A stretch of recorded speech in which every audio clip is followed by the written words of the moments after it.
The narcissist is a bottomless pit that can't be filled. Think about that for a minute. So you're learning about narcissism. You're understanding what these people, these dark energy sources are capable of. You're now realizing as well that they will never be satiated. They will never be happy. They will never be pleased. They can never, ever be grateful and appreciate what somebody has done for them. You see, as soon as the narcissist gets what they want, they don't want it any longer because now that shiny object has been conquested and now they have to go on to another shiny object. This is why the narcissist can't sit still. This is why they are always on the go. This is why they have multiple smartphones. And remember, if you have multiple smartphones, it doesn't mean you're the narcissist. I'm referencing that the narcissist has their smartphones, plural, super glued to both of their hands and both of their ears, and they cannot get away from their smartphones. Also, you're learning that no matter what you did when you were in that relationship, it would never be enough for the narcissist. It will never be enough for the new supply, whatever the new supply is doing with the narcissist or for the narcissist, if there is a supply source. You see, the narcissist is essentially a petulant child.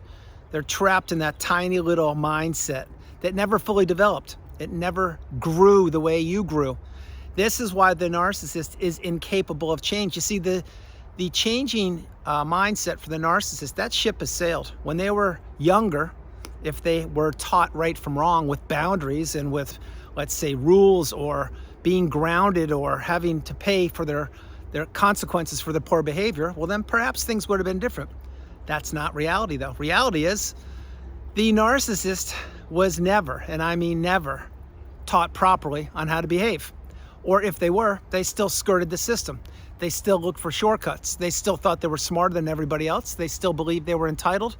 And they thought, no, I'm not going to abide by the rules. I'll do whatever I want to do.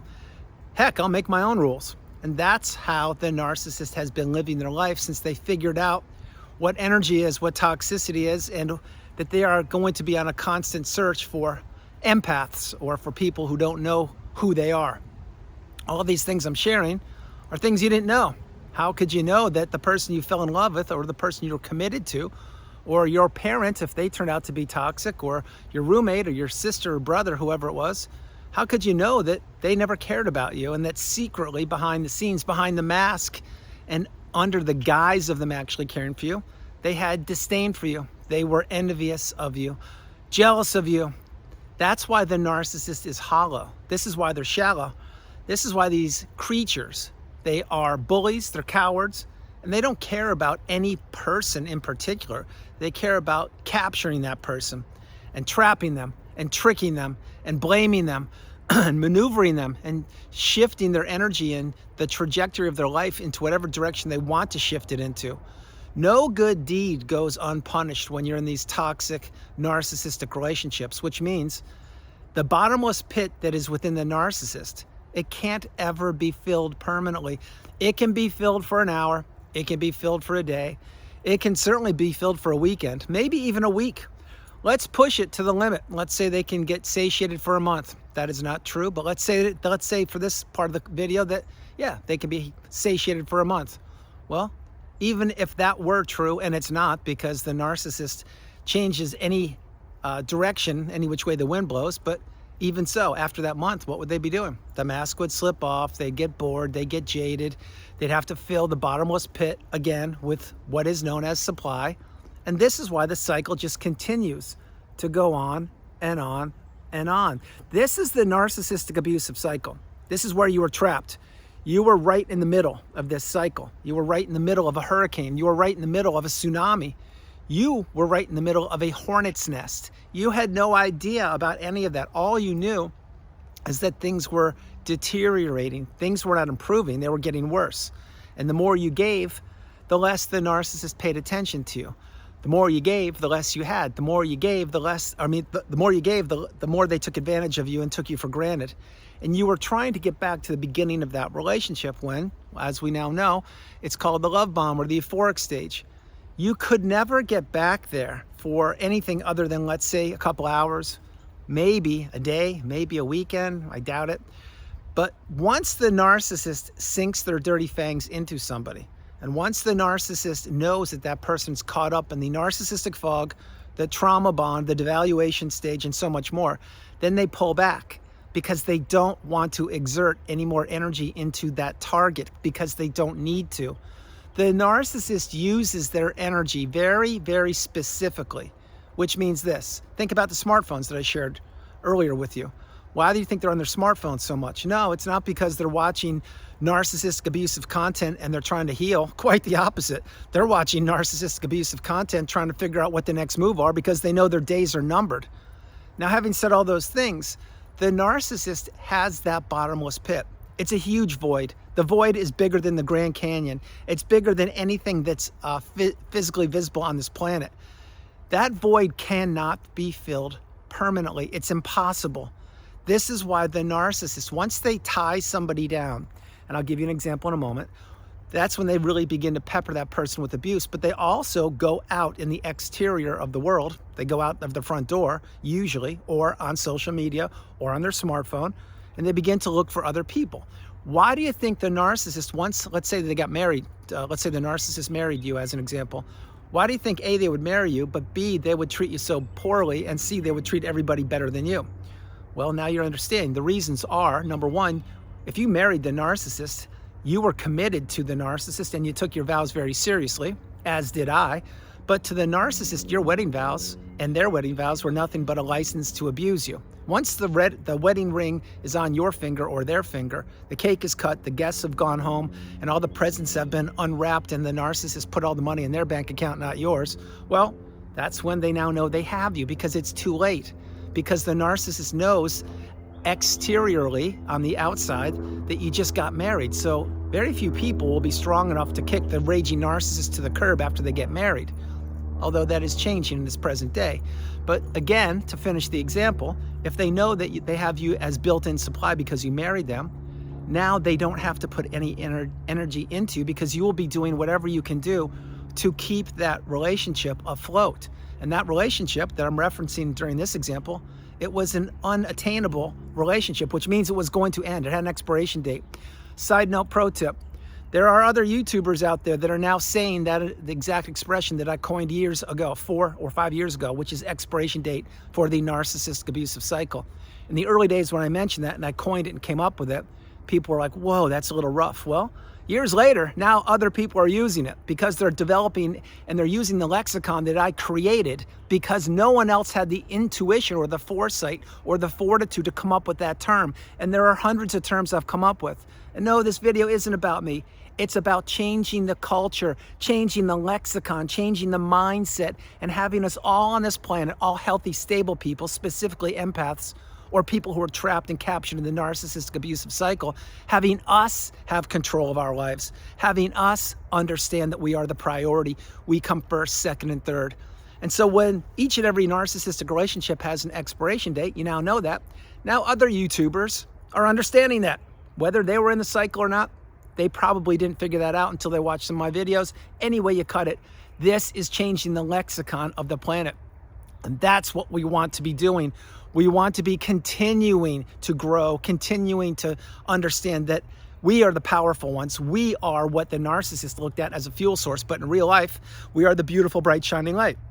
So going back to the huge void within the narcissist, that's why, to finish that example, if you married the narcissist, they already knew that you were going nowhere, so they looked for your replacement. Now, your replacement may have been put into place a month after your wedding. Maybe it was 6 months, maybe it was 20 years, I don't know. But what I do know is if you were married to the narcissist, and not everybody, of course, was married to the narcissist. As a matter of fact, fewer people were married. Most people are in friendships or in family relationships. But if you were, then you understand that they weren't paying attention to you at all. They were doing their best to break that relationship and steal whatever they could right out from underneath you.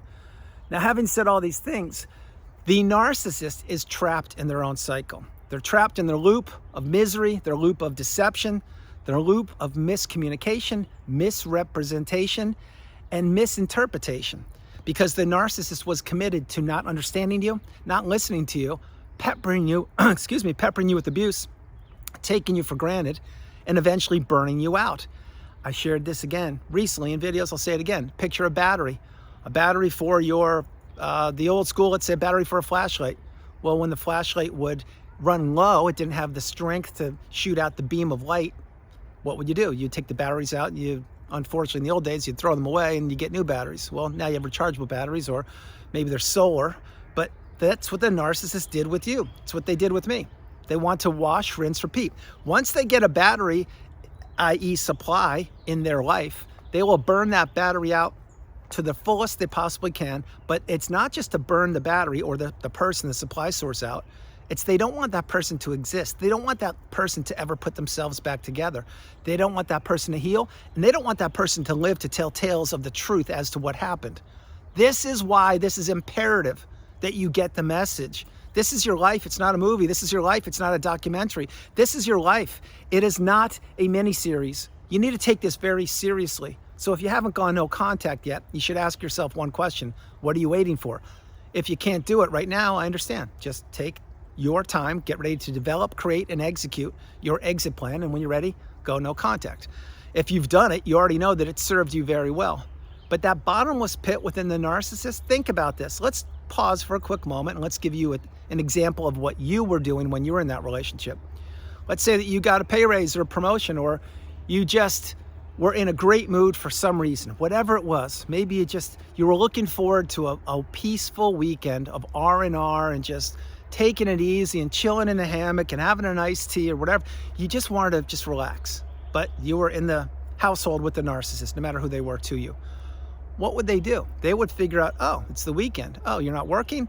Oh, you want to take it easy? Okay, no problem. What will I do? I'm acting like the narcissist, and of course I'm not. Oh, I'll give you something to do.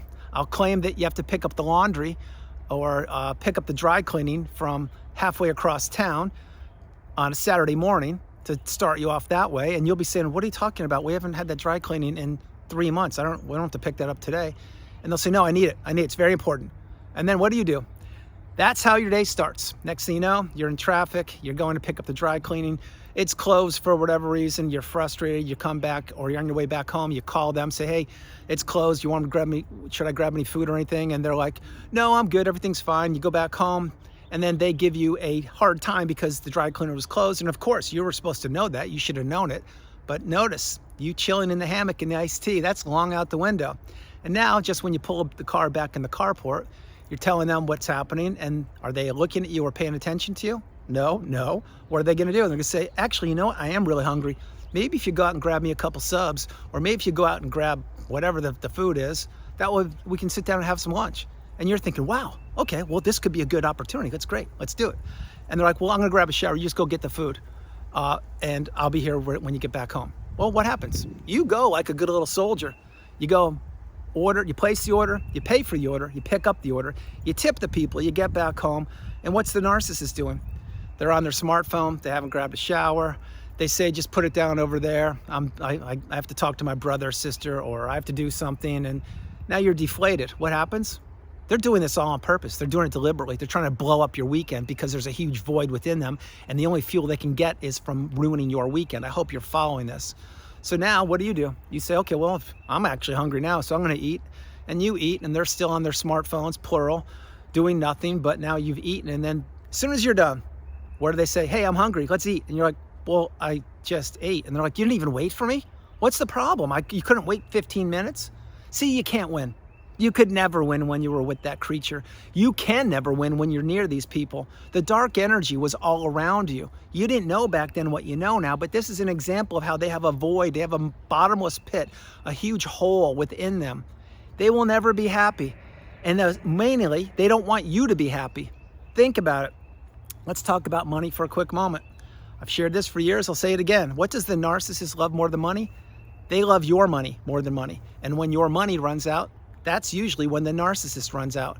But think about how when you had money, maybe you had a whole bunch of money, maybe you had a good amount of money to keep you comfortable, whatever money you had before you met them, that money went out the window or flushed right down the toilet, I can assure you. And you may say, how do you know that? Well, because it happened to me. But on top of that, this is what the narcissist does. Now, let's fast forward. Let's say that you had the money, you meet this person, and they blow through it, and now you don't have the money. Now what are they saying? They're saying, well, I need to be taken care of. They want you to say it this way, but this is what they're implying. I need to be taken care of. I need someone that can support me. You don't have any money? You can't do these things? Like what good are you? This is why they're always looking over their shoulder. This is why they're always looking for the next supply source. This is why no good deed goes unpunished. Yes, I said it twice. And this is why they don't care about anybody. They are loyal to nobody other than the creatures that exist in the underworld. Yeah, I said it. It's true. This is a battle of good and evil. This is a battle for your soul. This is a battle for your life. This is a battle for you existing on this exact timeline. You need to really understand something. Think about what black and white mentality is. Black and white mentality is negative or good, or dark or light, or evil or bad, whatever it is. But that's what the narcissist sees. They don't see the shades of gray in the middle. You are either painted white, as you were in the love bomb stage, and once the narcissist realizes that you're not perfect, or that you can be broken, or you do a certain thing, or let's say this way, you disagree with them for the first time. Once that happens, now you're painted black, but you don't know it. And initially, or in the beginning, when you were painted white, and then let's say you disagree with them, you are painted black. But are you painted a full pitch black? Of course not. You're just a little stroke of black happens, and then more and more. But once that first brush stroke of blackness, negativity, they don't see you the way they saw you. They don't idolize you as they did in the beginning, or think that you're the best thing since sliced bread. Then all that happens is you get punished more and more and more. And you keep working for them more and more and more. And you're trying to fix an unfixable relationship, and it will never, and I mean never, ever get back to what it was. Because what it was an illusion, a house of cards. And it was nothing but a narcissist wearing a mask to try and fill that bottomless pit within them, to try to fill that hole within them. And they used you as a supply source. And then whenever they took whatever they could from you, usually that's when the discard took place, and then they slither off elsewhere. And usually you have nothing left to offer. Kind of like, remember that book when we were kids, The Giving Tree? That's what I was, and I can almost assure you that's what you were. But that giving tree and those giving tree days, they're over, never to return. That's why once you see it, you can't unsee it. And once you experience it, you can't unexperience it. Once you hear it, you can't unhear it. So everyone, that's the video. I hope you liked it. I loved doing it from the beautiful Carolinas. This is Andrew. Namaste. Have a great afternoon, evening, or morning. No matter where you are on the planet, you are not alone. I love you all, and I'll talk with you tomorrow. A few things before I close the video. One, the narcissist has that void within them, bottomless pit. It could never be satiated for any length of time. For a couple hours, yes. For a day, yeah. In the beginning with the love bomb, yeah. Probably for a couple weeks or whatever it was. But eventually it all fades away. It all falls apart because it has to. Because that's what the narcissist does. They destroy, they don't create. They ruin, they don't build. They deceive, they're not transparent. And they know exactly what they're doing. I'm gonna share this, and then I'm closing this video. If you think that the narcissist doesn't know what they're doing, or if you think that they can change, or that they did love you, etc., you really need to think again. These people, they know what they're doing. They've been scouring this earth long before you were born. They target certain people, and they want to destroy people's lives from the inside out. That's why you need to close the chapter of the book on this person you're considering once and for all. I love you all, and I'll talk to you tomorrow. Bye, everybody. And remember, you are not alone. I'm going to say it one more time. You are not alone. Remember that. Big heart for you. Keep doing what you're doing. I love you all, and I'll talk to you tomorrow. Bye.